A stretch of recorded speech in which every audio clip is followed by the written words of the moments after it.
శ్రీమద్భాగవతం మొదటి స్కందం మొదటి అధ్యాయం మొదటి శ్లోకం గురించి మనం చర్చిస్తున్నాం. మన చర్చ కొనసాగిద్దాం. అయితే ఈరోజు మనం చేసేటువంటి చర్చ శ్రీల ప్రభుపాదుల వారు 1972 జూలై 6వ తేదీన లండన్లో ఇచ్చినటువంటి ప్రవచనం ఏదైతే ఉందో దాని ఆధారంగా మనం ఈరోజు చర్చ చేద్దాం. అయితే మొట్టమొదట శ్లోకం. ఓం నమో భగవతే వాసుదేవాయ జన్మాద్యస్య యతోన్వయాదితరతశ్చార్ధేష్వభిజ్ఞస్వరాట్ తేనే బ్రహ్మహృదాయ ఆదికవయే ముహ్యంతి యత్సూరయః తేజోవారిం మృదాం యథా వినిమయో యత్ర త్రిసర్గో మృషా ధామ్నా స్వేన సదా నిరస్తకుహకం సత్యం పరం ధీమహి. శ్లోక తాత్పర్యం ఏమిటంటే, ఓ ప్రభు శ్రీకృష్ణ, వసుదేవతనయుడవు మరియు సర్వవ్యాపి అయిన భగవానుడవు అగు నీకు గౌరవపూర్వక వందనములను అర్పించుచున్నాను. పరతత్వమును మరియు వ్యక్తముగు విశ్వముల సృష్టి స్థితి లయములకు పరమ మూలకారణుడను అగుటచే శ్రీకృష్ణ భగవానుని నేను ధ్యానించుచున్నాను. ప్రత్యక్షముగను మరియు పరోక్షముగను సర్వ సృష్టుల జ్ఞానమును కలిగి ఉన్న అతడు తనకు పరమైన కారణము వేరొకటి లేనందున స్వతంత్రుడై ఉన్నాడు. అతడే తొలుత వేదజ్ఞానమును ఆదిజీవి అయిన బ్రహ్మదేవుని హృదయమునందు తెలియజేశాను. అగ్నియందు జలదర్శనము లేదా జలమునందు స్థలదర్శనము వంటి భ్రాంతిమయములైన వాటిచే మనుజుడు మోహగ్రస్తుడగు రీతి అతని కారణముననే మహామునులు మరియు దేవతలు సైతము మోహమునకు గురియగుచురు. ప్రకృతి త్రిగుణముల ద్వారా తాత్కాలికముగా వ్యక్తమగు భౌతిక విశ్వములు అసత్యములైనను కేవలము ఆ దేవదేవుని కారణముననే సత్యములుగా గోచరించుచున్నవి. కనుకనే భౌతిక జగపు భ్రాంతుల నుండి సదా ముక్తమయ్యుండెడి దివ్యధామమున నిత్యవాసుడై ఉన్న శ్రీకృష్ణ భగవానుని నేను ధ్యానించుచున్నాను. పరతత్వమైనందునే ఆ దేవదేవుని నేను ధ్యానింతును. ఇది తాత్పర్యం. కాబట్టి ఈ శ్లోకాలు ఏవైతే ఉన్నాయో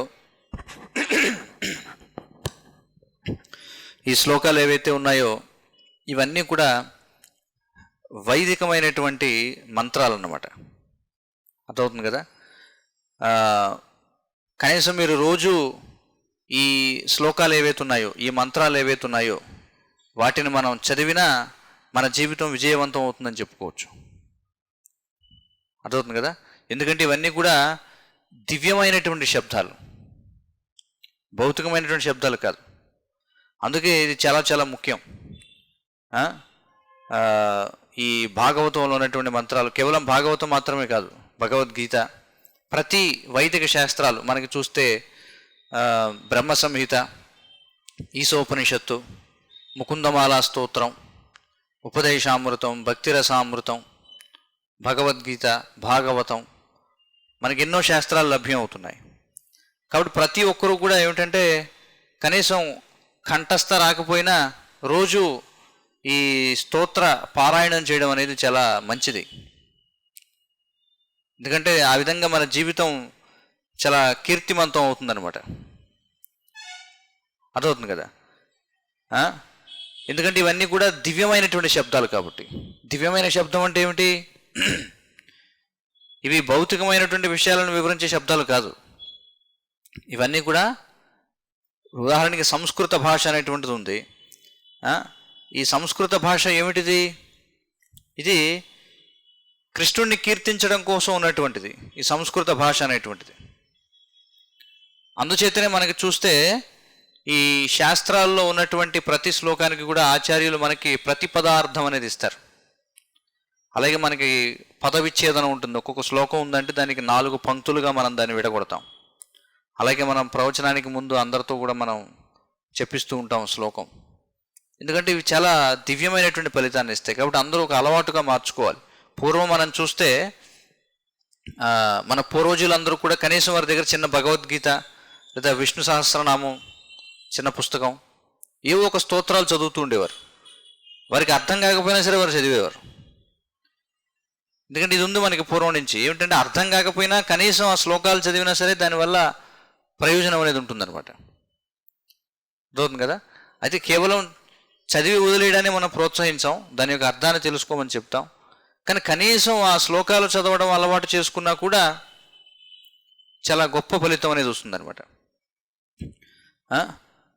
కాబట్టి అందరూ కూడా దయచేసి ఈ శ్లోకాలు చదవడం అన్నీ కూడా నేర్చుకోవాలి. అందుకే మనకి ఆచార్యులు చూస్తే శ్రీల ప్రభుపాదుల వారు ఏం చేశారు, ఇంగ్లీష్లో ఆయన వీటిని అనువాదం చేసినప్పుడు సంస్కృతం నుండి ఇంగ్లీష్లో ఏం చేశారంటే డయాక్రిటికల్ మార్క్స్ అంటారు. మీరు కనుక ఇంగ్లీష్ పుస్తకాలు చూస్తే అందులో శ్లోకాలు మీరు చూసారా, పైన కొన్ని అక్షరాలకి గీతలు ఉండడం, డయాక్రిటికల్ మార్క్స్ అంటారు వాటిని. అంటే ఇప్పుడు మీరు ఇంగ్లీష్ పుస్తకం ఏదో తీసుకున్నా, భగవద్గీత కావచ్చు, భాగవతం కావచ్చు, చివరిలో ప్రొనౌన్సియేషన్ గైడ్ అని ఒకటి ఉంటుంది. అంటే వాటిని ఎలా పలకాలి అని చెప్పి చూడండి. అంటే భారతీయ భాషల వారికి అది చెప్పాల్సిన అవసరం లేదు, మనందరికీ తెలుసు ఎలా పలకాలనేది. ఎందుకంటే భారతీయ భాషలు వేరు, ఆంగ్లం వేరు. ఇంగ్లీష్ భాష ఒక నియమం అనేది లేదు. ప్రభుపాదుల వారు చెప్తారు ఒక ప్రవచనంలో, ఏమంటారంటే ఇప్పుడు సియూటి కట్ అంటారు, పియూటి పుట్ అంటారు. ఇదేమిటి? దానికి ఏమైనా సూత్రం ఉందా? సియూటి కట్ అని అన్నప్పుడు పియూటి పట్ అని అనకూడదా? అవసరలేదా? సియూటి కట్ అన్నారు, పియూటి పట్ అని ఎందుకు అనకూడదు? అంటే అది ఏమిటి? అలవాటు రీత్యా ఓహో ఇలా పలకాలి, అలా అలవాటులో భాగంగా జరుగుతూ ఉంది. కానీ దానికి ఏమైనా నియమం ఏమైనా ఉందా? ఇప్పుడు కొత్తవాడు ఎవడో ఉన్నాడు, అసలు ఆ భాష తెలియనివాడు, అప్పుడే చదవడం నేర్చుకున్నవాడు ఎవడో ఉన్నాడు. వాడికి ఎలా తెలుస్తుంది దాన్ని పుట్ అనాలా, లేదా పట్టు అనాలా, లేదా కట్ అనాలా, కుట్ అనాలా, ఎలా తెలుస్తుంది చెప్పండి? కానీ భారతీయ భాషలు అలా కాదు. ఎందుకంటే సంస్కృతం నుంచి ఆవిర్భవించిన భాషలన్నీ కూడా మీరు చూస్తే అవన్నీ కూడా ఎలా పడితే అలా చదవడానికి లేదు అందులో. అంటే ఎలా పలకాలి అనే దాని గురించి మళ్ళీ మనం ఎవరికి కూడా శిక్షణ ఇవ్వాల్సిన అవసరం లేదు. ఇప్పుడు తెలుగు భాష ఉంది, ఎలా పలకాలో చెప్పాలా, ముందు అక్షరాలు నేర్పిస్తే సరిపోతుంది. ఆ ఈ ఊ అని చెప్తాం. లేకపోతే గుణింతాలు అనేవి ఉన్నాయి మనకి, కా ఖా కి కి కు కు అని చెప్పి. అంటే అక్షరం చూడగానే వెంటనే మనకి అది ఎలా దాన్ని ఉచ్చరించాలనే తెలిసిపోతుంది. ఎందుకంటే ఇవన్నీ శాస్త్రీయమైనటువంటి భాషలు అన్నమాట. కానీ మన యొక్క దౌర్భాగ్యం ఏమిటంటే ఈ రోజున ఈ శాస్త్రీయమైనటువంటి భారతీయ భాషలను మనం వదిలిపెట్టి ఈ ఆంగ్లం వెనుక పరిగెడుతున్నారు అందరూ కూడా. చూడండి, అసలు ఆంగ్ల భాష అనే దానికి అసలు ఒక నియమం లేదు, ఏమీ లేదు. దానికి ఏమి నియమం ఉంది చెప్పండి? ఎవడు ఇష్టం వచ్చినట్టుగా వాడు అలా పలకొచ్చు, అవునా? అందుకే శ్రీల ప్రభుపాదుల వారు ఏం చేశారంటే, ఎవరైతే ఈ ఆంగ్ల భాష నేపథ్యంలో జన్మించి పెరిగిన వారు ఎవరైతే ఉన్నారో వారికి కూడా మేలు చేయడం కోసం ఆయన సంస్కృతంలోకి అనువాదం చేసినప్పుడు అక్కడ డయాక్రిటికల్ మార్క్స్ అనేవి ఇచ్చారు. ఉదాహరణకి మీరు మన ఇంగ్లీష్ గ్రంథాలు చూస్తే ఇప్పుడు ఎస్ ఉందనుకోండి, దాన్ని మనకి షా అనొచ్చు, సా అనొచ్చు, శా అనొచ్చు, అవునా? మనకి 3 రకాలు ఉన్నాయి సా శబ్దాలు వచ్చేవి, సా, శ, షా, క్షా. చూడండి ఇన్ని రకాలుగా ఉన్నాయి. మనకి విడివిడిగా అక్షరాలు కూడా ఉన్నాయి, సా వేరు, శా వేరు, షా వేరు, క్షా వేరు. కానీ ఇంగ్లీష్లో ఎలా? అందుకే ఏం చేశారంటే డయాక్రిటికల్ మార్క్స్. ఇప్పుడు ఎస్ అనే దానికి ఒక పైన గీత పెడతారు, పైన గీత పెడితే అది శా అని చదవాలి, ఏ గీత లేకపోతే సా అని చదవాలి, లేదా కింద చుక్క పెడితే షా అని చదవాలి. చూడండి, అందుచేత ఇది చాలా చాలా ముఖ్యం, వీటిని స్పష్టంగా పలకడం.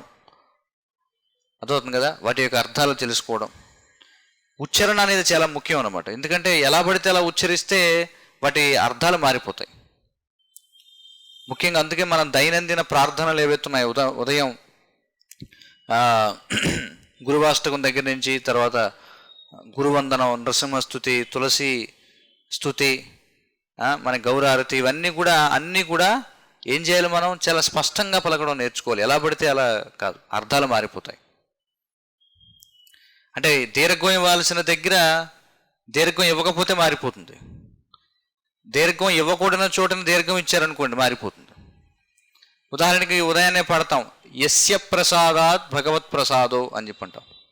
యస్య ప్రసాదాత్ భగవత్ ప్రసాదో అంటే ఎవరి కృప ఉంటే భగవంతునికి కృపని మనం పొందగలము. అంటే ఎవరు ప్రసన్నమైతే భగవంతుడు ప్రసన్నమవుతాడు అని అర్థం వస్తుంది. ఇది యస్య ప్రసాదాత్ అంటే యస్యా ప్రసాద, అది దాన్ని దీర్ఘం ఇచ్చారనుకోండి, యస్యా ప్రసాదాత్ అని అక్కడ దీర్ఘం ఇచ్చేటప్పటికి అంటే ఎవరు ప్రసన్నం కాకపోతే భగవంతుడు ప్రసన్నం అవుతాడు అని అర్థం వస్తుంది. చూడండి, యస్య అనే దానికి యస్యా అని సాగదీశారు, అయిపోయింది అక్కడ. అందుచేత ఎవరైతే ఎన్నో సంవత్సరాలుగా ఈ కృష్ణ చైతన్యాన్ని సాధన చేస్తున్న వాళ్ళు ఎవరైతే ఉన్నారో వారు ఈ విషయాల్లో చాలా స్పష్టంగా ఉచ్చారణ ఇవన్నీ కూడా ముఖ్యం. చాలా మందిరాల్లో మనం చూస్తుంటాం, చాలామంది భక్తులను చూస్తుంటాం, వాళ్ళు కొన్ని ఏళ్ల తరబడి ఉద్యమంలో ఉంటారు కానీ మొత్తం పాడేవన్నీ కూడా వాడు ఇష్టం వచ్చినట్టు పాడుతుంటారు అనమాట. వాళ్ళ ఇష్టం వచ్చినటువంటి రాగాల్లో ఇష్టం వచ్చినటువంటి విధంగా సాగతీసేస్తూ లేకపోతే కుదించేస్తూ ఆ విధంగా చేయకూడదు. మనకి శ్రీల ప్రభుపాదుల వారు ఉన్నప్పుడు చక్కగా ఒక విధానాన్ని ఇచ్చారనమాట, దేన్ని ఎలా పలకాలి, ఏ రాగంలో పాడాలి. లేకపోతే చూడండి, మనం రోజులో ఉదయం నుంచి సాయంత్రం వరకు అనేక కీర్తనలు పాడుతూ ఉంటాం, వాటికి కూడా ఉదయ రాగం ఒకటి ఉంటుంది, సాయం సంధ్య రాగం ఒకటి ఉంటుంది. అంటే హరే కృష్ణ మంత్రమే మనం పాడేది, కానీ హరే కృష్ణ మంత్రాన్ని ఉదయం సమయంలో ఒక రాగంలో పాడాలి, సాయంత్రం సంధ్య సమయంలో ఒక విధంగా పాడాలి. ఇలా ప్రతిదీ కూడా ఏమిటంటే నియమబద్ధంగా ఉంటుందన్నమాట. మనకి ఆచార్యులు ఈ విధానాలని ఇచ్చారు, కానీ ఈ రోజుల్లో ఏమైపోయిందంటే భక్తులకు కూడా సమాచారం తెలియదు, ఎవరికి నచ్చిన రాగంలో వాడు పాడేస్తుంటాడు ఇష్టం వచ్చినట్టుగా. కాబట్టి చాలా ముఖ్యం, అందుకే ఇవన్నీ కూడా దివ్యమైనటువంటి శబ్దాలు అనమాట.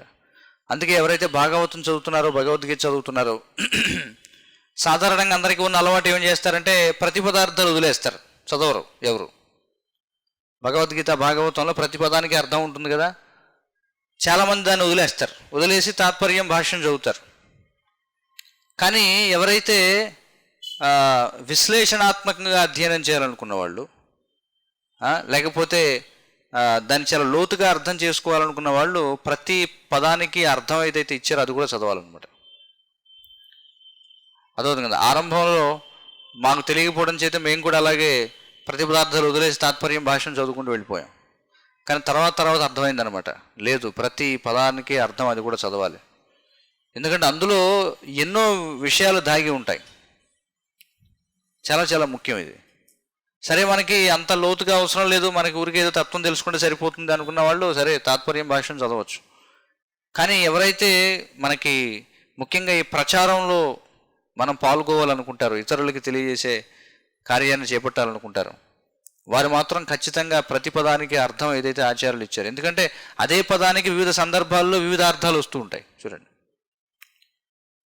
ఎందుకంటే మనం ఎంతోమంది ప్రత్యర్థులతో చర్చించినప్పుడు అలాంటి సందర్భాల్లో మనకి ఇవి చాలా బాగా తెలిసి ఉండాలి. పద విచ్ఛేదనం, ఎక్కడికి ఏ పదాన్ని మనం విచ్ఛేదనం చేయాలి, ఏ పదానికి అర్థం ఏమిటి, పర్యాయ పదాలు ఉన్నాయి మనకి చూడండి, వ్యాకరణం అనేటువంటిది ఉంది, చాలా ముఖ్యం అన్నమాట ఇవన్నీ కూడా.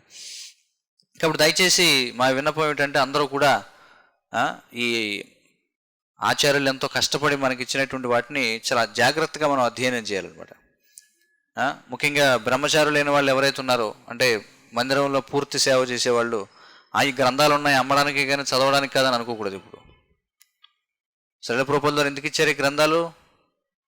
ఊరికి అమ్మమని ఇచ్చారా? కాదు కదా.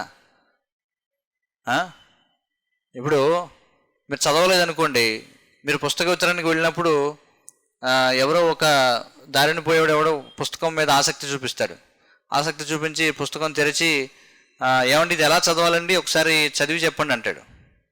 మీరు చదవడం రాదనుకోండి, ఏం చేస్తారు మీరు? అర్థవుతుంది కదా. చాలామంది అడుగుతుంటారు, ఏమండి ఎలా చదవాలో మాకు తెలియదండి, ఒకసారి ఏమిటండి ఇది పలకండి అన్నప్పుడు మీరే తప్పు పలికితే అందులో అర్థం లేదు. కాబట్టి చాలా జాగ్రత్తగా ఇవన్నీ కూడా నేర్చుకోవాలన్నమాట. లేదనుకోండి వాళ్ళు ఏమనుకుంటారు, వీళ్ళు అమ్ముతున్నారు కానీ వీళ్ళు పుస్తకాలను అర్థం చేసుకోలేదని చెప్పాను. అర్థవుతుంది కదా. కాబట్టి ఈ గ్రంథాలు ఉన్నది దేనికోసం అంటే అర్థం చేసుకోవడం కోసం. కాబట్టి ఎవరైతే పుస్తక వితరణ చేస్తున్నారో వాళ్ళు చాలా జాగ్రత్తగా ఈ గ్రంథాలు అధ్యయనం చేసి అర్థం చేసుకొని అప్పుడు మనం వితరణ చేస్తే ఇంకా ప్రభావవంతంగా ఉంటుందన్నమాట. అందుచేత శ్రీల ప్రభుపాదుల వారు మనకి ఎన్నో గ్రంథాలు ఇవ్వడం జరిగింది. ప్రతి శ్లోకం కూడా మనం ఉచ్చరించాలి. వాస్తవానికి విధానం ఏమిటంటే ప్రతిరోజు కూడా ఇక్కడ బోర్డు మీద రాయాలి శ్లోకం. అందుకే మనం ఏం చేస్తాం, ప్రతి శ్లోకాన్ని 3 సార్లు అందరితో చెప్పిస్తూ ఉంటాం. ఇది చాలా మంచి విధానం. కాబట్టి ఆ శ్లోకం రాయడం అనేది ప్రతిరోజు కూడా అలవాటు చేసుకోవాలి. ఎవరైనా సరే, మీలో ఆసక్తి ఉన్నవారు ఎవరైనా సరే కొంచెం ముందుగా వచ్చి ఈరోజు ఏ శ్లోకం అని తెలుసుకొని రాయొచ్చు, ఆ సేవ చేయొచ్చు. ఎవరో ఒకళ్ళు చక్కగా చేతి వ్రాత అందంగా ఉన్నవాళ్ళు ఎవరన్నా రాయొచ్చు. రాస్తే కొంచెం మనకి అలవాటు అవుతుందన్నమాట. అదవుతుంది కదా. అందుకే మనకి గ్రంథాల్లో మూల సంస్కృత శ్లోకాలు కూడా ఇచ్చారు. చూడండి, శ్రీల ప్రభుపాదుల గ్రంథాల్లో మూల సంస్కృత శ్లోకాలు ఇచ్చారు. మరి శ్రీల ప్రభుపాదుల వారు ఏవైతే ఇంగ్లీష్లో మనం చూస్తే డయాక్రిటికల్ మార్క్స్ అని ఏవైతే ఇచ్చారో ఇవి విశ్వవ్యాప్తంగా అంగీకరించబడ్డాయి, పండితులందరి చేత కూడా ఆమోదించబడ్డాయి అనమాట. ఎందుకంటే ప్రపంచంలో ఉన్నవాడు ఎవడైనా సరే ఈ డయాక్రిటికల్ మార్క్స్ అవి ఎలా చదవాలో తెలిస్తే చాలా సులభంగా చదవచ్చు. అంతేకాకుండా ఈ సంస్కృత పండితులు ఎవరైతే ఉన్నారో వారు కూడా ఈ సంస్కృత భాషని ఉచ్చరించడం కోసం ఈ సంకేతాలు ఏవైతే ఉన్నాయో డయాక్రిటికల్ మార్క్స్ అని ఏవైతే ఉంటామో వాటిని వాళ్ళు కూడా ఆమోదించారనమాట. ఇవి చాలా చక్కగా ఉపయోగపడతాయి చదవడానికి అని చెప్పి. కాబట్టి వీటిని మనం ఊరికే వదిలేయడం కదా, ఏదో ఇచ్చారులే ఎవరి కోసం మనం కోసం కాదు అని అనుకోకూడదు. చాలా జాగ్రత్తగా వీటిని అధ్యయనం చేయాలి. ఎందుకంటే సంస్కృత భాష అనేది చాలా ముఖ్యమైనటువంటిది. ప్రపంచవ్యాప్తంగా ఈ భాష ఇది గౌరవించబడుతుంది. కాబట్టి సంస్కృత భాష అనేటువంటిది చాలా ముఖ్యమైనటువంటిది. ఇది ప్రపంచవ్యాప్తంగా ఎంతో గౌరవించబడుతుంది. ముఖ్యంగా జర్మనీలో చూడండి, జర్మనీ దేశస్థులు వారికి సంస్కృతం అంటే చాలా ఇష్టం అన్నమాట. వాళ్ళకి చాలా గొప్పగా గౌరవిస్తారు. ఇంకా మీకు తెలుసో లేదో, చాలామంది జర్మనీ దేశస్థులు కొన్ని గంటల తరబడి సంస్కృత భాషలో మాట్లాడగలరు. చూడండి, వారికి అంత ప్రీతి అన్నమాట సంస్కృత భాష అంటే. అర్థవుతుంది కదా. అంటే వాళ్ళు సంస్కృతాన్ని అంత గంభీరంగా అధ్యయనం చేశారు చాలామంది. ఇంకా జర్మనీలో ఒక రేడియో ఛానల్ కూడా ఉంది, అందులో సంస్కృతంలోనే వస్తాయి అన్నీ కూడా. చూడండి, అందులో వార్తలు సంస్కృతంలో చదువుతారు, అందులో కార్యక్రమాలన్నీ కూడా సంస్కృతంలోనే జరుగుతాయి. చూడండి, మరి అలాంటి అవకాశం భారతదేశంలో ఉందో లేదో మరి నాకు తెలియదు. ఏదో కొంతకాలం ముక్తసరిగా ఏదో కొన్ని వార్తలు మాత్రం చదివేవారు సంస్కృతంలో, ఇప్పుడు అది కూడా లేదనుకుంటా. ఇప్పుడు సంస్కృతం పేరెత్తితే సంస్కృతం జన్మించినటువంటి దేశం ఇది భారతదేశం. ఇప్పుడు లౌకికవాదం పేరుతో సంస్కృతం అనగానే సంస్కృతం ఎందుకు, అది అంతరించిపోయిన భాష, అది ఇదని మాట్లాడుతుంటారు. చూడండి, ఇది భారతదేశం యొక్క దౌర్భాగ్యం అన్నమాట. శ్రీల ప్రభుపాదుల వారికి ఒక గాడ్ బ్రదర్ ఉండేవారు. గాడ్ బ్రదర్ అంటే సతీర్థులు. గాడ్ బ్రదర్ అంటే ఒకే గురువు శిష్యులు. ఒకే గురువు శిష్యుల్ని ఏమంటారంటే గాడ్ బ్రదర్స్ అని చెప్పి అంటారు. అంటే సతీర్థులు అంటే ఒకే గురువుని ఆశ్రయించిన వారు. భక్తి సిద్ధాంత సరస్వతి వారు ఉన్నప్పుడు, అంటే శ్రీల ప్రభుపాదుల వారి గురువు గారు ఉన్నప్పుడు, ఆయన ఒక 2 శిష్యుల్ని ఆనాటి కాలంలోనే ఆయన లండన్కి పంపించారనమాట. ఇది కృష్ణ చైతన్యాన్ని ప్రచారం చేయమని. శ్రీల ప్రభుపాదుల వారు వెళ్ళారు. శ్రీల ప్రభుపాదుల వారు వెళ్ళి 1966లో ఆయన చాలా గొప్ప విజయాన్ని సాధించారు ప్రచారం చేయడంలో. కానీ ఎవరి ఆజ్ఞ మేరకు వెళ్ళారు? ఆయన తమ గురువు అయినటువంటి భక్తి సిద్ధాంత సరస్వతి వారి ఆజ్ఞ మేరకు వెళ్ళారు. కానీ భక్తి సిద్ధాంత సరస్వతి వారు ఉన్నప్పుడే 2 శిష్యుల్ని పంపుతారు, లండన్ పంపిస్తారు, దీనికి ఈ కృష్ణ చైతన్యాన్ని ప్రచారం చేయమని. అయితే భక్తి సిద్ధాంత సరస్వతి వారి కంటే ముందు భక్తినోద్ ఠాకూర్లు వారు, ఎవరు భక్తి సిద్ధాంత సరస్వతి వారి తండ్రి, ఆయన వాస్తవానికి విత్తనాలు వేశారనమాట ఈ పాశ్చాత్య దేశాల్లో ప్రచారం చేయడం అనేది. చాలామందికి విషయం తెలియదు. శ్రీల ప్రభుపాదుల వారే వెళ్ళారనుకో, ఎందుకంటే ఆయన విజయం సాధించారు కాబట్టి ఆయన గురించి మనకు తెలుసు. కానీ వారి గురువు గారైన భక్తి సిద్ధాంత సరస్వతి వారు కూడా 2 శిష్యులను పంపారు. వారి తండ్రి అయినటువంటి భక్తినోద్ ఠాకూర్ల వారి యొక్క కోరిక అన్నమాట ఇది. ఏమిటి కోరిక? ఆయన ఏం చేశారంటే, ఆయన ఉన్నప్పుడు ఆయన మనుషులను అయితే పంపలేదు, కానీ ఆయన పుస్తకాలు రాసి ఇంగ్లీష్లో అనువాదం చేసి పాశ్చాత్య దేశాల్లో ఉన్న లైబ్రరీలకు పంపేవారు ఆయన. చూడండి, చైతన్య మహాప్రభు మీద ఈ సనాతన ధర్మానికి చెందినటువంటి భాగవత ధర్మం గురించిన గ్రంథాలని ఇంగ్లీష్లోకి అనువాదం చేసి ఆయన ఎన్నో లైబ్రరీలకు పంపారు ఆ రోజుల్లో. చూడండి, 19వ శతాబ్దంలో. అదవుతుంది కదా. కానీ అసలు ఈ మొత్తం అన్ని చోట్ల కూడా ప్రపంచవ్యాప్తంగా ఇది ప్రచారం కావాలి అనే కోరిక అసలు ఎవరిది? చైతన్య మహాప్రభు 500 సంవత్సరాల క్రితం ఏం చెప్పారు చైతన్య మహాప్రభు? పృథివితే ఆచే నగరాది గ్రామ సర్వత్ర ప్రచార హోయిబే మోరనామా అని చెప్పున్నారు. పృథివితే ఆచే అంటే ఈ భూమిపై ఉన్నటువంటి నగరాలు గ్రామాలు ప్రతి చోటున కూడా ఈ యొక్క కృష్ణనామం అనేది ప్రచారం కావాలి అని చెప్పి ఆయన కోరిక అన్నమాట. అదవుతుంది కదా. కాబట్టి ఆయన యొక్క కోరికను ఈ సాంప్రదాయంలో మనం చూస్తూ ఉంటే ఇలా ఆచార్యుల యొక్క కోరికను నెరవేర్చడం కోసం ఎంతో శ్రమించడం జరిగింది. కాబట్టి శ్రీల ప్రభుపాదుల వారికి ఒక సతీర్థుడు ఉండేవారు అనమాట, జర్మనీ దేశస్థుడు ఆయన. అప్పట్లో ఏమయ్యేదంటే భారతదేశం నుంచి చాలామంది ఇంగ్లాండ్ వెళ్ళేవారు అనమాట, బ్యారిస్టర్ అవ్వడం కోసం, అంటే ఉన్నత చదువుల కోసం వెళ్ళేవారు. చాలామంది తెలుసు కదా, ఈ గాంధీ ఇలాంటి వాళ్ళంతా కూడా అక్కడికి వెళ్ళి విద్యాభ్యాసం చేసేవారు. కాబట్టి ఇలాగా ఈ బ్రిటిష్ పాలనప్పుడు చాలామంది భారతీయులు వెళ్ళి అక్కడ ఏదో ఒక డిగ్రీ స్వీకరించేవారు. ఆ రోజుల్లో మరి బ్రిటన్ వెళ్ళి మన దేశ నాయకులు ఎవరైతే ఉన్నారో, రాజకీయ నాయకులు, ఈ నెహ్రూ, ఈ జిన్నా, ఇలాంటి వాళ్ళందరూ అక్కడ చదువుకున్న వాళ్ళే చాలామంది ఉన్నారు. పెద్ద పెద్ద నాయకులు ఎవరైతే స్వాతంత్రోద్యమంలో ఉన్నారో వాళ్ళందరూ కూడా దాదాపుగా ఇంగ్లాండ్ వెళ్ళి అక్కడ ఏదో బారిస్టర్ చదివి వచ్చిన వాళ్ళే. అంటే అప్పట్లో న్యాయవాది అయితే చాలా గొప్ప మనిషి కింద లెక్కేసేవారు అనమాట. అప్పట్లో అది విధానం.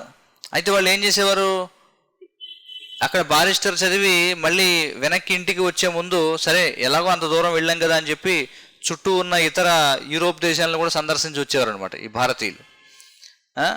అయితే అలా సందర్శిస్తూ ఉన్నప్పుడు ఎవరైనా సరే జర్మనీ వెళ్ళారనుకోండి, ఆ సందర్శనలో భాగంగా జర్మనీ వెళితే ఆ జర్మనీ దేశస్తులు ఏం చేసేవారంటే అలా భారతదేశం నుండి వచ్చిన వాళ్ళని పరీక్షించేవాళ్ళట. ఏమి పరీక్షించేవాళ్ళు అంటే వారికి అసలు భారతీయ సంస్కృతి గురించి ఏమైనా తెలుసా లేదా. చూడండి, భారతదేశం నుంచి బ్రిటన్ వచ్చి చదువుకుని అక్కడ ఊరికి సందర్శనార్థం జర్మనీ దేశానికి ఎవరన్నా భారతీయులు సందర్శన చేస్తే అలా వెళ్ళిన వాళ్ళని అక్కడ ఉన్న స్థానికులు పరీక్షించేవారట, అసలు వీళ్ళకి భారతీయ సంస్కృతి గురించి ఎంతవరకు తెలుసు అని చెప్పి. ఎవరన్నా అంత తెలియదు అని చెప్పి అన్నారనుకోండి, వీడు పనికిరాని వాడు, అవతల బొమ్మని ఎవరు. ఎందుకంటే వాళ్ళు సంస్కృతం వచ్చు, చూడండి సంస్కృతం పట్ల చాలా ఆసక్తి ఉండేది వాళ్ళకి, అలా ఉండేది పరిస్థితి. కాబట్టి ఎవరైతే భారతీయులైనటువంటి వారు ఎవరైతే ఉన్నారో, మరి భారతీయుల యొక్క బాధ్యత ఏమిటి? నిజంగా మన దేశాన్ని మనం కీర్తించాలనుకుంటే అప్పుడు మనం ఏం చేయాలి? ఈ వైదిక సాహిత్యం ఏదైతే ఉందో, అంటే వైదిక గ్రంథాలు ఏవైతే ఉన్నాయో వాటిని మనం అధ్యయనం చేయాలి, వీటిని అందరికీ కూడా మనం వితరణ చేయాలి. చూడండి, అర్థమవుతుంది కదా.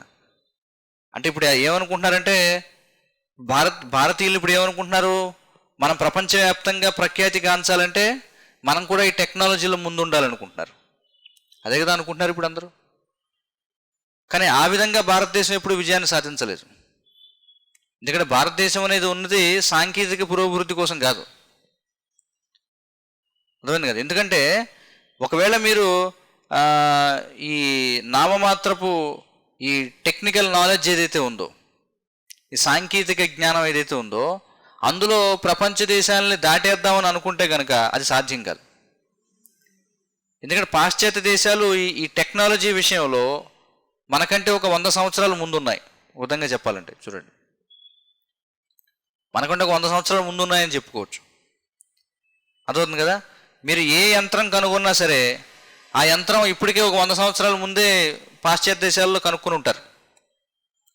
చూడండి, 1966లో మనం చూస్తే శ్రీల ప్రభుపాదుల వారు పాశ్చాత్య దేశాలకు వెళ్ళారు కదా ప్రచారం చేయడానికి. ఆయన ఉన్నప్పుడు వాళ్ళు వాడిన యంత్రాలు ఏవైతే ఉన్నాయో అవి ఇంకా భారతదేశానికి రాలేదని చెప్పుకోవాలి చాలా వరకు. చూడండి, పాశ్చాత్య దేశాల్లో వాళ్ళు ఎంతగా సాంకేతిక పురోభివృద్ధి సాధించారంటే మనకి 100 ఏళ్ళు పడుతుంది అనమాట. అంటే మనం ఎప్పుడు 100 ఏళ్ళు వెనకే ఉంటాం సాంకేతిక పురోభివృద్ధిలో, అర్థమవుతుంది కదా. కాబట్టి సాంకేతికంగా మనం ప్రపంచ దేశాలను ఓడించలేం. కానీ మన దేశ రాజకీయ నాయకులందరూ ఏమనుకున్నారంటే, ఈ జవహర్లాల్ నెహ్రూ ముఖ్యంగా ఆ కాలంలో వాళ్ళు ఏమనుకున్నారంటే, మరీ భారతదేశం ఈ ఆధ్యాత్మిక విషయాల్లో ఆసక్తి చూపించడం చేత మనం వెనకబడిపోతున్నాం, మనం అనాగరికులుగా పరిగణించబడుతున్నాం. కాబట్టి మనం ఇప్పుడు చేయవలసింది ఏమిటంటే ఈ ఆధ్యాత్మికతను పక్కన పడేసి మనం సాంకేతికంగా పురోభివృద్ధి చేయాలి అని చెప్పి అనుకున్నారనమాట.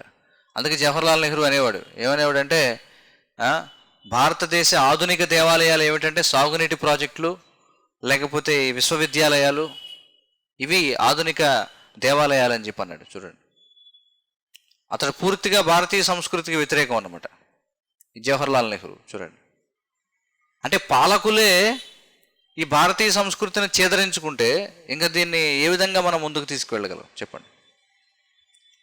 కానీ దానివల్ల ఎలాంటి ప్రయోజనం లేదు. ప్రభుపాదులు ఒక కథ చెప్తారు, ఏమిటంటే ఒక బ్రాహ్మణుడు అతడు ఏదో దేశాటన చేస్తున్నాడు, ఊరూరు తిరుగుతూ ఉన్నాడు. అయితే అతడికి విపరీతమైనటువంటి ఆకలి దాహం కలిగిందట. అక్కడ మరి ఎవరు లేరు, ఆహారం ఇవ్వడానికి నీరు ఇవ్వడానికి ఎవరూ లేరు. విపరీతమైన ఆకలితో ఉన్నాడు.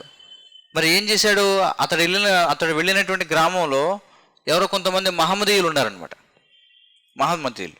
కానీ పూర్వం ఎలా ఉండేదంటే పరిస్థితి, ఒక 500 సంవత్సరాల క్రితం మనం చూస్తే ఎవరన్నా మహమ్మదీయులు కానీ లేదా సాధారణ హిందువులు ఎవరైతే ఉన్నారో వాళ్ళు మహమ్మదీయులు ఇంటికి వెళ్ళినా లేకపోతే వాళ్ళ ఇంట్లో ఏదైనా తిన్నా వెంటనే వాళ్ళని జాతి బహిష్కరణ చేసేవారు అనమాట. చూడండి, వాళ్ళని కూడా మహమ్మదీయులుగానే పరిగణించేవారు, పతనం చెందినట్టుగా పరిగణించేవారు. అయితే ఈ బ్రాహ్మణుడు ఏం చేశాడు, విపరీతమైనటువంటి ఆకలి చేత ఇంకా ఏం దిక్కులేక ఏం చేస్తారంటే ఆ మహమ్మదీయుడి ఇంటికి వెళతాడు. ఏమన్నా నాకు ఆకలి ఇస్తుంది ఏమైనా పెట్టండి అని. అతను ఏమంటాడు, ఏమిటండి నేను మహమ్మదీయుడిని అండి, మరి నా దగ్గర మీరు ఎలా తింటారు? లేదండి బాబు తప్పదు, ఆకలి చాలా విపరీతంగా ఉంది అని చెప్పి అంటాడు. అతడు ఏం చేస్తాడు, ఏదో కొంచెం ఆహారం పెడతాడు. కానీ తీరా చూస్తే అతడు పెట్టినటువంటి ఆహారం సరిపోదు. చూడండి, ఏదో కొద్దిగా పెడతాడు. మీ పరిస్థితి ఏమిటి, అటు కడుపు నిండలేదు, ఇటు పతనం చెందాడు. చూడండి, అంతే కదా, కడుపు నిండా తినలేకపోయాడు, కడుపు ఎలాగో నిండలేదు, అలాగే బ్రాహ్మణత్వం పోయింది. ఇప్పుడు భారతదేశ పరిస్థితి కూడా అదేనమాట. భారతదేశ పరిస్థితి ఏమిటి, అటు సాంకేతికంగా ఎలాగో పురోగతి సాధించలేదు, అలాగని మనదైనటువంటి ఆధ్యాత్మికతను మనం పోగొట్టుకున్నాం. రెండు పోయినాయి కదా, రెంటికి చెడ్డ రేవడి అని చెప్పి అంటారు. చూడండి, దేనికి పనికి రాకుండా పోయాం అనమాట. ఎందుకంటే మన వల్ల కాదు, మనం సాంకేతికంగా పురోగతి చెందలేం మనం. మీరు భారతీయులకి ఏం సాంకేతికత నేర్పిస్తారు చెప్పండి, ఎవరిని అనుసరిస్తాడా, ఒక క్రమశిక్షణ ఉంటుందా ఇక్కడ? పాశ్చాత్య విధానాలు ఎట్టి పరిస్థితుల్లో భారతదేశంలో చెల్లవు. మీరు ఎంత క్రమశిక్షణ తీసుకురావాలనుకున్నా భారతదేశంలో విజయం సాధించేది ఏమిటయ్యా అంటే ఒక ఆధ్యాత్మికత తప్ప ఏది కూడా విజయం సాధించలేదు భారతదేశంలో. మీరు చూడండి, ఆధ్యాత్మిక క్రమశిక్షణ తప్ప మీరు భౌతికమైనటువంటి క్రమశిక్షణని మీరు అలవాటు చేయలేరు భారతీయులు. కానీ ప్రభుత్వాలు ప్రయత్నం చేస్తున్నాయి, మనం ఏదో ఒక రకంగా మనం కూడా పాశ్చాత్య దేశాల్లో ఉన్నంత క్రమశిక్షణ తీసుకురావాలని చెప్పి. ప్రతి బస్సులో రాస్తారు, క్యూ లైన్లోనే బస్సు ఎక్కాలని. ఎవడు ఎక్కుతాడు చెప్పండి, క్యూ లైన్లో ఎక్కుతారా బస్సులు? తెలిసిందే కదా మన విధానం ఎలా ఉంటుందో. కాబట్టి ఏం చేయలేము పరిస్థితి. అందుకే మన ఆచార్యులు ఏం చెప్తున్నారంటే మన భారతీయ వైభవాన్ని మనం ప్రపంచ దేశాలకు తీసుకువెళ్ళాలంటే అది సాంకేతిక పురోభివృద్ధి ద్వారా ఎట్టి పరిస్థితుల్లో సాధ్యం కాదు. ఒకవేళ భారతీయులు తమ దేశాన్ని కీర్తించాలి అంటే ఏం చేయాలంటే అప్పుడు మన హృదయపూర్వకంగా ఏం చేయాలంటే చాలా ఈ వైదిక సంస్కృతిని మనం ఇవ్వాలన్నమాట. చూడండి, అనాది కాలం నుంచి కూడా భారతదేశం అనేది దేనికి ప్రసిద్ధి అంటే ఆత్మజ్ఞానానికి ప్రసిద్ధి. గొప్ప గొప్ప విశ్వవిద్యాలయాలు ఉండేవి భారతదేశంలో. చూడండి, కాబట్టి భారతదేశం తన అత్యున్నతమైనటువంటి వైదిక సంస్కృతి ద్వారా ప్రపంచాన్ని జయించింది. అంతేగాని సాంకేతిక పురోభివృద్ధి ద్వారా ప్రపంచాన్ని ఎప్పుడు కూడా జయించలేం మనం. చూడండి, ఎప్పుడైతే ఆధ్యాత్మికత బాగుంటుందో అప్పుడు భౌతికంగా కూడా బాగుంటుంది. చూడండి, పూర్వం మీరు చరిత్రలో చూడండి, ఎంతోమంది పాశ్చాత్య దేశాల నుంచి భారతదేశాన్ని సందర్శించారు. అవునా?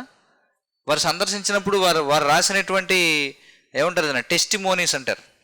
అంటే వాళ్ళు వచ్చి సందర్శించినప్పుడు ఇక్కడ ఉన్న పరిస్థితులు ఏమిటనేది గ్రంథాలు రాశారు వాళ్ళు. ఆ గ్రంథాల్లో ఎక్కడ కూడా ఏం రాశారు, ప్రతి చోటన కూడా భారతదేశంలో మేము సందర్శించాం, ఆ సైతు హిమాచలం అంతా కూడా తిరిగాం, ఎక్కడ ఒక బిచ్చగాడు కానీ ఒక దొంగ కానీ ఎక్కడ కూడా మాకు కనిపించలేదు, ఎక్కడ కరువు కాటకాలు అనేవి లేవు అని చెప్పన్నారు.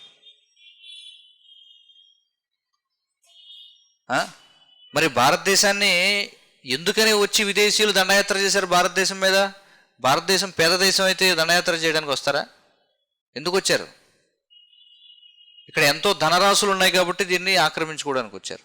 మరి ఎందుకని అంత ధనరాశులు ఇవన్నీ ఉండేవి అంటే, ఆధ్యాత్మికంగా ఎప్పుడైతే మనం పురోగమిస్తామో భౌతికంగా కూడా పురోగమిస్తాం. అది రహస్యం. చూడండి, కానీ ఆధ్యాత్మిక పురోగతిని వదిలిపెట్టి కేవలం భౌతిక పురోగతి కోసం ప్రయత్నించామనుకోండి, అటు భౌతికంగాను పురోగమించలేం, అటు ఆధ్యాత్మికంగాను పురోగమించలేం. అది ఇక్కడ విషయం. ఇది అర్థం చేసుకోవాలన్నమాట. ఎలాగంటే మనకి శ్రీల ప్రభుపాదుల వారు ఇప్పుడు చూడండి, రకరకాల వ్యక్తుల్ని ఏదో ఇండియన్ ఐకాన్ అని చెప్పి ఏదో పెడుతుంటారు. ఈ రోజుల్లో ఉన్నాయి కదా రకరకాల కార్యక్రమాలు. అంటే ఇండియన్ ఐకాన్ అంటే ఏమిటి అంటే, భారతీయ వైభవాన్ని ఇతడు తీసుకువెళ్ళాడు. ఏదో క్రికెట్ ఆటగాడినో, లేకపోతే ఎవరికైనా ఒలింపిక్స్లో గోల్డ్ మెడల్ వచ్చిందనుకోండి, లేకపోతే వెయిట్ లిఫ్టింగ్. ఎవరికి ఉపయోగం వెయిట్ లిఫ్టింగ్? కరణం మల్లేశ్వరే ఏదో చెప్తారు వెయిట్ లిఫ్టింగ్ అని. నువ్వు ఎన్ని కేజీలు బరువు ఎత్తితే ఏమిటి ప్రయోజనం? ఏనుగులు అంతకంటే ఎక్కువ బరువు ఎత్తుతాయి. అదేమిటి భారతీయ వైభవం చెప్పండి? లేకపోతే భారతదేశానికి చెందిన ఒక యువతి మిస్ యూనివర్స్ వచ్చింది ఆమెకి, లేకపోతే ఎవడో చెస్లో గెలిచాడు, ఏమిటి దీనివల్ల ప్రయోజనం చెప్పండి? నిజమైన ఇండియన్ ఐకాన్ ఎవరంటే శ్రీల ప్రభుపాదుల వారు అనమాట. చూడండి, ఎందుకని ఆయన ఏం చేశారు? తీసుకెళ్ళి భారతీయ జీవన విధానాన్ని, భారతీయ సంస్కృతిని ప్రపంచానికి ఇచ్చారు. అది నిజమైనటువంటి ఇండియన్ ఐకాన్ అంటే. అంతేగాని భారతదేశం నుంచి ఒక యువత వెళ్ళి ఎక్కడో కెనడాలోనో అమెరికాలోనో బట్టలు లేకుండా స్టేజ్ మీద అటు ఇటు తిరిగితే ఆ ఇండియన్ ఐకాన్ భారతదేశానికి పేరు వచ్చింది. ఏమి పేరు వచ్చింది? ఏమైనా ఉపయోగం ఉందో దానివల్ల? అర్ధనగ్నంగా ప్రదర్శన చేస్తే చెప్పండి. లేకపోతే వాళ్ళు చెప్తారు ఇది బాలీవుడ్ సినిమాకి ఆస్కార్ అవార్డు వచ్చిందని చెప్పి, ఏంటి ప్రయోజనం? ఏమైనా ఉందా ప్రయోజనం అందులో? ఏమీ లేదు.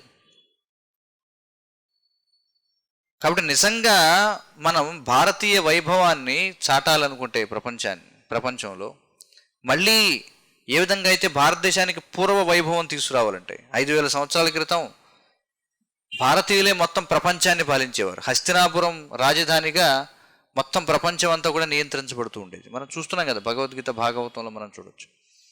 మరి వాళ్ళు ఏ విధంగా శాసించగలిగారు అంటే ఆధ్యాత్మిక శక్తి చేత.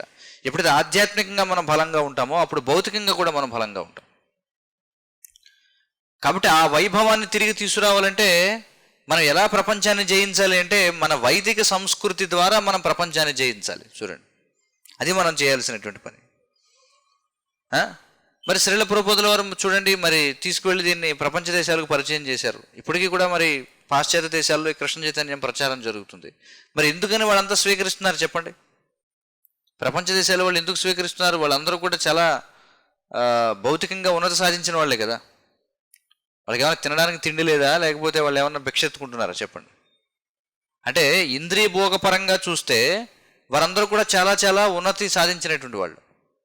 మరి వాళ్ళు అంటే ఈ బ్రిటిష్ పాలన సమయంలో ప్రపంచవ్యాప్తంగా ఎలా చూసేవారంటే భారతదేశాన్ని ఒక పేద దేశంగా పరిగణించేవారు కదా. ఒక 20-30 సంవత్సరాల క్రితం కూడా అందరూ ఏం చేసేవారంటే అమెరికా నుంచి అక్కడి నుంచి ఇక్కడి నుంచి భారతదేశం వచ్చి ఇక్కడ అడుక్కునే వాళ్ళని ఫోటోలు తీసుకువెళ్ళేవారు అనమాట. చూడండి, భారతదేశం అంటే పేద దేశం కింద లెక్క. మరి సాధారణంగా సమాజంలో ఇప్పుడు ఏదన్నా ఒక మాట చెల్లాలి అంటే ఎవరు చెప్పింది చెల్లుతుంది? బాగా ధనవంతుడు ఎవడో ఉన్నాడు అనుకోండి, పలుకుబడి ఉన్నవాడు, లేదా బాగా విద్యావంతుడు, అలాంటి వాడు చెప్పిన మాట చెల్లుతుంది. భిక్ష ఎత్తుకునేవాడు ఏదైనా చెప్తే వాడి మాట చెల్లుతుందా? చెల్లదు. ముఖ్యంగా శ్రీల ప్రభుపాదుల వారు పాశ్చాత్య దేశాలకు వెళ్ళిన సమయంలో అందరూ కూడా భారతదేశం అంటే అదొక పేద దేశం అనే దృష్టిలోనే ఉండేవారు. మరి పేదవాడి మాట ఎవరింటారు? కానీ మరి శ్రీల ప్రభుపాదుల వారు ప్రచారం చేస్తే ప్రపంచ దేశాలని కూడా స్వీకరించాయి. కారణం ఏమిటి? ఎందుకంటే మనం ఏదైతే ఇస్తున్నామో అందులో విషయం ఉంది కాబట్టి. చూడండి, అందులో విషయం ఉంది, అందులో తాకత్తు ఉంది, సబ్స్టాన్స్ ఉంది అనమాట. శ్రీల ప్రభుపాదుల వారి కంటే ముందు ఎంతోమంది పాశ్చాత్య దేశాలకు వెళ్ళారు ప్రచారం చేయడానికి, కానీ వాళ్ళు అసలైనటువంటి విషయం ఇవ్వలేకపోయారు. వాళ్ళు వెళ్ళి భగవద్గీత మాట్లాడారు, అది ఇది మాట్లాడారు, కానీ అసలు విషయం ఏమిటి? సరే, ఇన్ని శాస్త్రాలు ఉన్నాయి, ఇవన్నీ ఉన్నాయి, కానీ అసలు విషయం ఏమిటంటే కృష్ణ చైతన్యం. స్వామి వివేకానంద వెళ్ళాడు, యోగా ఏమిటి పరమహంస యోగానంద అని ఆయన వెళ్ళాడు, మహర్షి అని ఒక ఆయన వెళ్ళాడు, చాలామంది వెళ్ళారు ప్రభుపాదుల వారి కంటే ముందు. కానీ వాళ్ళు ఎవరు కూడా అసలైన విషయం ఇవ్వలేకపోయారు. అసలైన విషయం ఏమిటంటే కృష్ణ చైతన్యం. భగవద్గీత అంతా మాట్లాడేసి వాళ్ళు ఎంత ఎక్స్పర్ట్లు అంటే భగవద్గీత అంతా మాట్లాడేస్తారు, కృష్ణుడి పేరు ఎక్కడ పలకరు అనమాట. భగవద్గీత యొక్క ప్రయోజనం ఏమిటి చెప్పండి? ఏమిటి ప్రయోజనం? కృష్ణుడు చెప్తున్నాడు, సర్వధర్మాన్ పరిత్యజ్య మామేకం శరణం వ్రజ అహం త్వాం సర్వపాపేభ్యో మోక్షయిష్యామి మా శుచః. భగవద్గీత యొక్క లక్ష్యం ఏమిటంటే, ఈ రోజుల్లో చాలామంది ప్రచారం చేస్తున్నారు భగవద్గీత అంటే పర్సనాలిటీ డెవలప్మెంట్ గ్రంథం అని ఒకడు, లేకపోతే ఏదో రాజకీయాలకు సంబంధించిన గ్రంథం అని ఒకడు, లేకపోతే ఒక మానసిక వైద్యుడు మానసిక రోగికి కౌన్సిలింగ్ చేస్తున్న గ్రంథం అని ఒకడు, ఎవడు ఇష్టం వచ్చినట్టు వాడు మాట్లాడుతున్నాడు. లేదా భగవద్గీత చదివితే భగవంతుడు లేడని అర్థమవుతుందని కొంతమంది, లేకపోతే మనం అంతా భగవంతుళ్ళమని అర్థమైందని కొంతమంది. ఇలా ఎవరికి ఇష్టం వచ్చినట్టుగా వాళ్ళు శ్రీల ప్రభుపాదుల వారి కంటే ముందు పాశ్చాత్య దేశాలకు వెళ్ళి భగవద్గీతని ప్రసారం చేశారు అక్కడ. కానీ ఎవరు కూడా అసలైన విషయాన్ని ఇవ్వలేదు. ఏమిటి అసలు విషయం అంటే, కృష్ణుడు భగవంతుడు, మనం అందరం కూడా కృష్ణుని యొక్క సనాతనమైనటువంటి అంశలం. కాబట్టి మనం కృష్ణుడికి మనం సేవ చేయాలి. కాబట్టి కృష్ణ భక్తులుగా మారడం అనేదే భగవద్గీత యొక్క లక్ష్యము. కానీ ఈ లక్ష్యం గురించి చెప్పకుండా భగవద్గీతను ప్రచారం చేశారు. అందుచేత ఎవరు కూడా విజయవంతం కాలేదు అన్నమాట. అంటే వాళ్ళు ఏ ఉద్దేశంతో వెళ్ళారు అక్కడికి? జనాన్ని భక్తులుగా మార్చుదామని వెళ్ళలా, వాళ్ళ ధనం కోసం వెళ్ళారనమాట. చూడండి, అంతే, ధనం కోసం వెళ్ళారు. ఎందుకంటే అందరికీ తెలుసు, ప్రపంచ దేశాల్లో భారతదేశానికి ఒక మంచి పేరు ఉంది. ఏమిటంటే భారతదేశంలో చాలామంది యోగులు ఉన్నారు,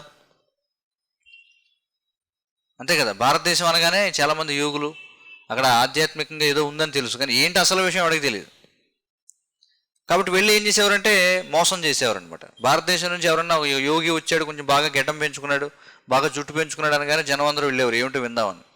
వాళ్ళకి ఏదో చవకగా ఏదో మీకు $5,000 ఇవ్వండి మీకు మంత్రం ఇస్తాను, ఈ రకంగా మోసం చేసేవాళ్ళు అనమాట. చూడండి, కానీ కృష్ణ చైతన్య ఉద్యమం అనేది అలాంటి ఉద్యమం కాదు, మోసం చేసే ఉద్యమం కాదు.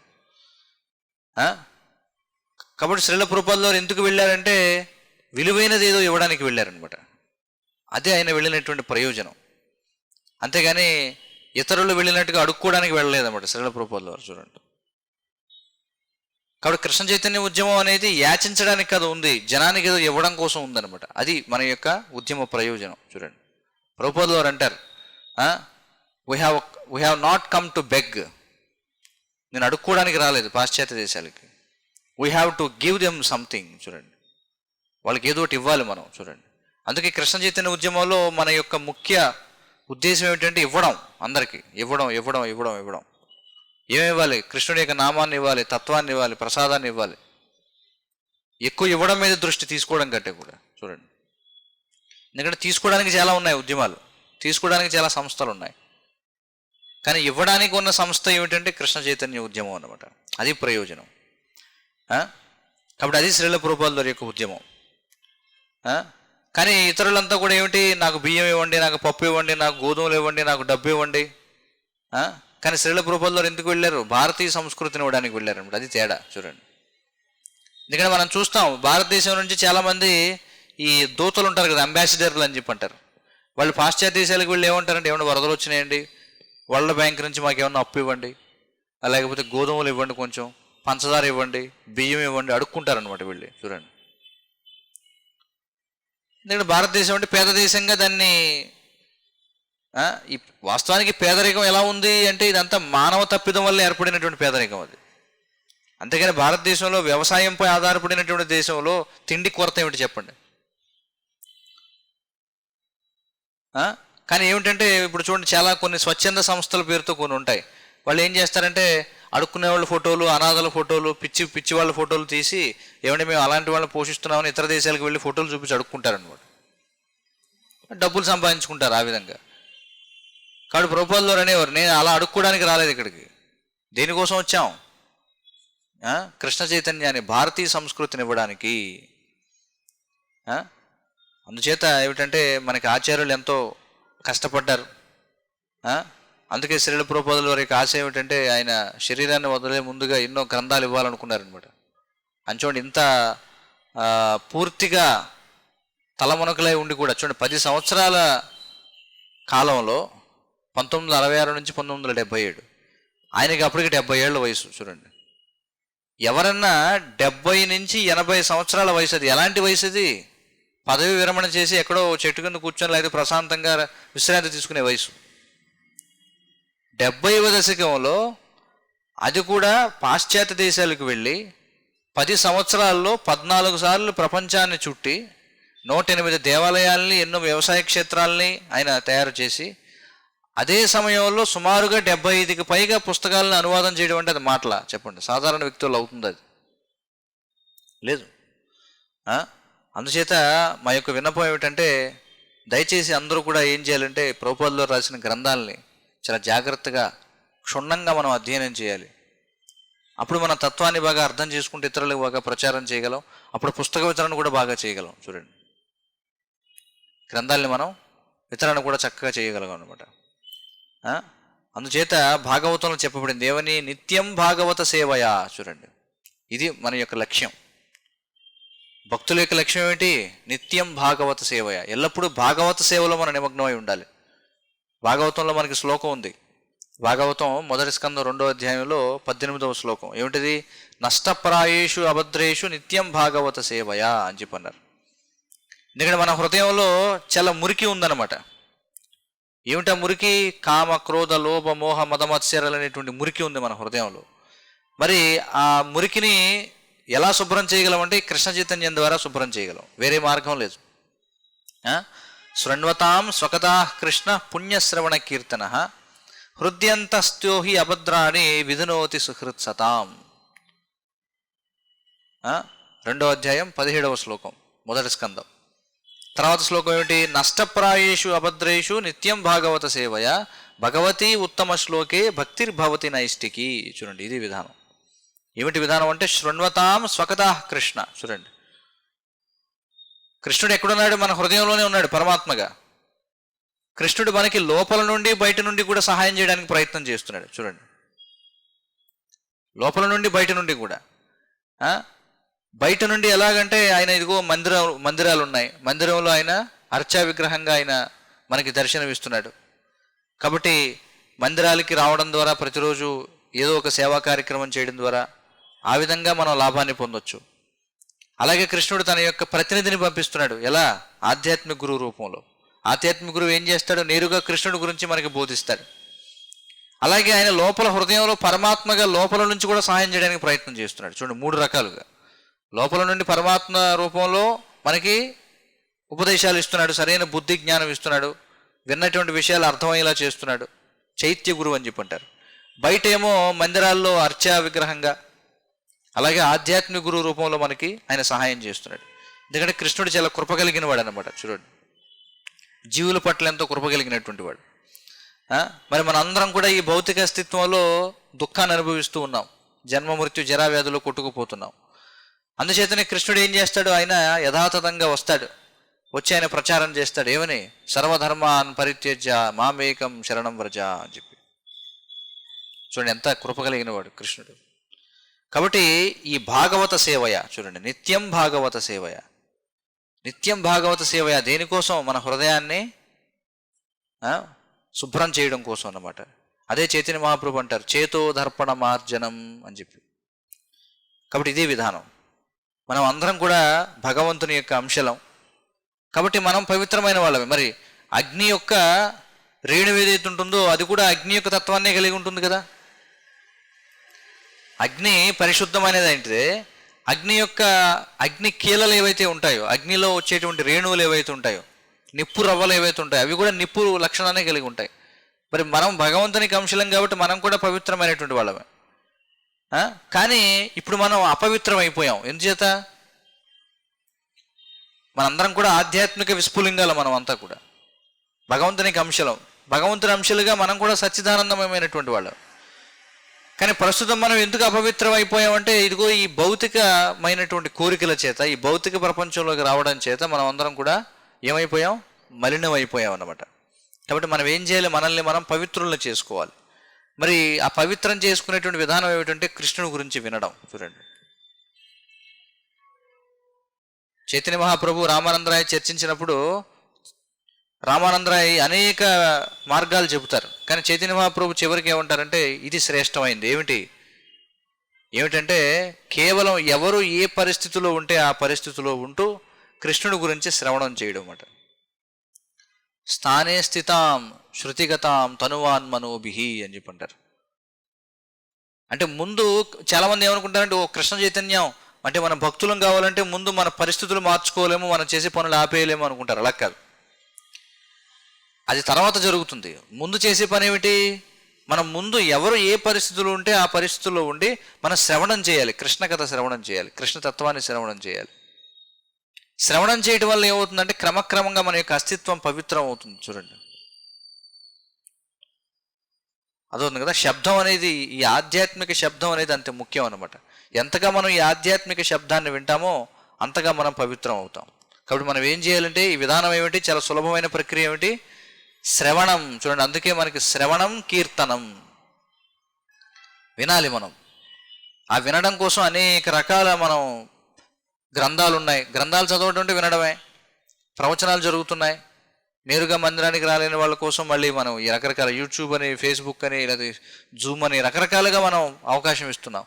దేనికోసం అంటే నిత్యం భాగవత సేవయ శృణ్వతాం స్వకదా కృష్ణ. చూడండి, అంతే.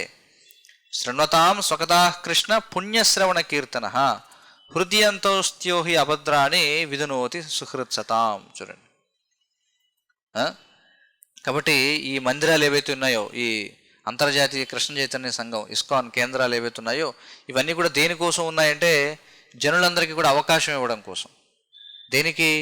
వారి హృదయాన్ని పవిత్రం చేసుకునే అవకాశం ఇవ్వడం కోసం ఇవన్నీ కూడా ఉన్నాయన్నమాట. అదే ప్రయోజనం, వేరే ప్రయోజనం ఏది లేదు. కాబట్టి ఒకవేళ ఎక్కడైతే శ్రవణం కీర్తనం అనేది జరగటం లేదో దానివల్ల ప్రయోజనం లేదు. అలాంటి మందిరాలు కొంతమంది అనొచ్చు ఏంటంటే మేము ప్రపంచంలోనే అతిపెద్ద దేవాలయం కట్టామంటే ఏం ప్రయోజనం? అక్కడ ఏమన్నా కృష్ణ కథ జరుగుతుందా? శ్రవణం కీర్తనం జరుగుతుందా? జరగకపోతే వృధా, దానివల్ల ప్రయోజనం లేదు.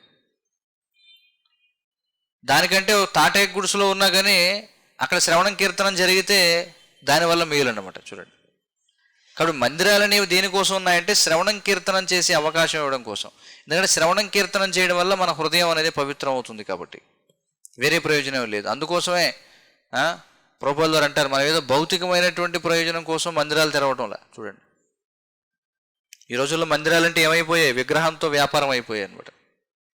ఏదో విగ్రహం పెట్టడం భారతీయులకు సెంటిమెంట్ కదా. ఎలాగో మందిరానికి వెళ్ళి విగ్రహానికి ఏదో మొక్కితే ఏదో అవుతుందని అక్కడ హుండీ ఉంటుంది, శుభ్రంగా వచ్చిన వాళ్ళందరితో ఏదో సెటకోపం పెట్టి అంతే వ్యాపారం చేసుకోవడం, పూట గడవడం అనమాట. కానీ ప్రభుపాదుల వారు ఈ కేంద్రాలని దానికోసం చేయలే. దేనికోసం అంటే అందరికీ తమ హృదయాన్ని పవిత్రం చేసుకునేటువంటి అవకాశం ఇవ్వడం కోసం. అదవుతుంది కదా. కాబట్టి సమస్త ప్రపంచానికి ఈ జ్ఞానోదయం కలిగించడం కోసం, ఆత్మసాక్షాత్కారం కలిగించడం కోసం. ఎందుకు ఆత్మసాక్షాత్కారం అనేది? ఎప్పుడైతే జ్ఞానోదయం కలుగుతుందో అప్పుడు దుఃఖం అనేది ఉండదు అనమాట. మరి ఈ మానవ రూపంలోని జీవితం అనేది ముఖ్యంగా ఈ ప్రయోజనం కోసమే ఉంది. దేనికోసం? మన యొక్క ఆధ్యాత్మిక స్థితిని అర్థం చేసుకోవడం కోసమే ఈ మానవ శరీరం అనేది ఉంది. అంతకుమించి మానవ శరీరానికి వేరే ప్రయోజనం లేదు.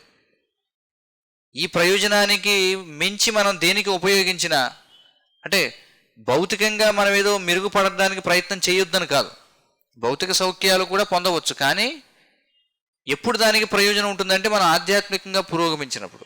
ఆధ్యాత్మికంగా పురోగమించని పక్షంలో ఎంత భౌతిక పురోగతి సాధించినా అది శ్రమయే వహి కేవలం. చూడండి, కాబట్టి మనకి మొదటి శ్లోకం జన్మాద్యస్యయతః అని చెప్పి అన్నారు.